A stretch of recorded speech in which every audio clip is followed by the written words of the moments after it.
Насадите од бор и други земзелени дрвја во околината на Кочани повторно се цел на напад на гасениците на така наречениот боров четник.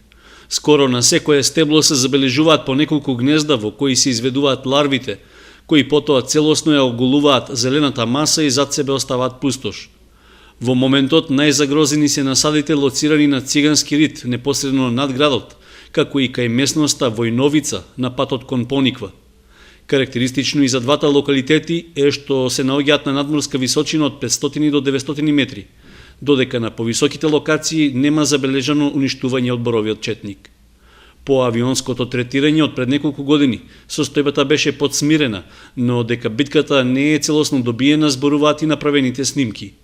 Од локалната самоуправа уште пред неколку месеци рекоа дека немаат директна надлежност за уништување на ларвите на боровиот четник.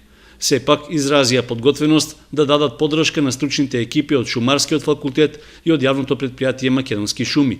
Очекува се дека ќе има посебен третман, меѓутоа боровиот четник е сосема друго прашање. Очекуваме дека Шумарскиот факултет заедно со Македонски шуми ќе преземат тие акции кои се за боровиот четник. Од подрачната единица на Министерството за земјоделство во Кочани само кратко одговорија дека се запознати со состојбата и прибираат податоци што ги доставуваат во Скопје, но не можеа да кажат дали и кога ќе има ново третирање. Како резултат на нападите на боровиот четник, до сега е оштетена површина од над 1000 хектари со зимзелен насад во Кочанско. Поголем дел од боровите стебла, стари од 10 до 25 години, целосно се уништени.